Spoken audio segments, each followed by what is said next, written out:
আজ আমি ধনেপাতার চাটনি বানাবো। ধনেপাতার চাটনি বানাতে গিয়ে তোমাদের কি করতে হবে, প্রথমে ধনেপাতা, তার সাথে কিছু রসুন, এই 3-4 কোয়া রসুন, একটা গোটা টমেটো আর 3টে লঙ্কা দিয়ে একসাথে আমি পেস্ট করে রেখেছি। এইবার কড়াইতে তেল দিয়েছি। কড়াইতে তেল দিয়ে তেলটা গরম হতে দেবো। তাতে এরকম এতটা মতো কালো জিরে দিয়ে দেবো।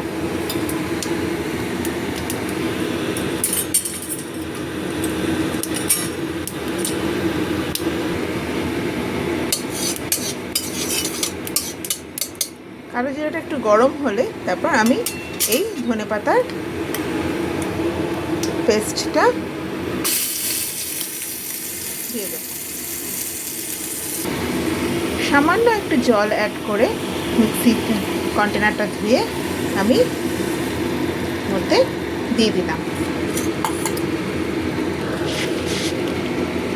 এরপর নুন আর একটু সামান্য চিনি দেবো। এরকম চিনি দিয়ে দিলাম। যেহেতু আমি একটু মিষ্টি মিষ্টি চাটনি খেতে ভালোবাসি, সেই জন্য চিনিটা দিলাম। এটা আপনারা নাও দিতে পারেন। এটা এবার কড়াইতে ততক্ষণ নাড়বো যতক্ষণ না জলটা শুকিয়ে যাচ্ছে। জানেন, এই রেসিপিটা আমার একটা বোন শিখিয়েছিল আমাকে।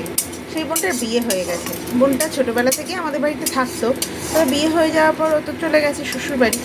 আর তারপর এই রেসিপিটা অনেক দিন খাইনি। হঠাৎ মনে পড়লো যে একবার বানিয়ে ট্রাই করি, তো তা ট্রাই করলাম। এখন দেখা যাক, আপনারা টেস্ট করে বাড়িতে বানিয়ে বলুন কেমন লাগছে, হয়েছে। তাহলেই জানবো আমি বানাতে পেরেছি বোনের মতো।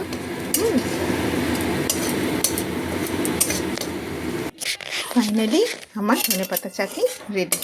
তোমরা খেয়ে বলো কিন্তু, ঘরে বানিয়ে আমাকে জানিও কিন্তু যে কেমন হয়েছে।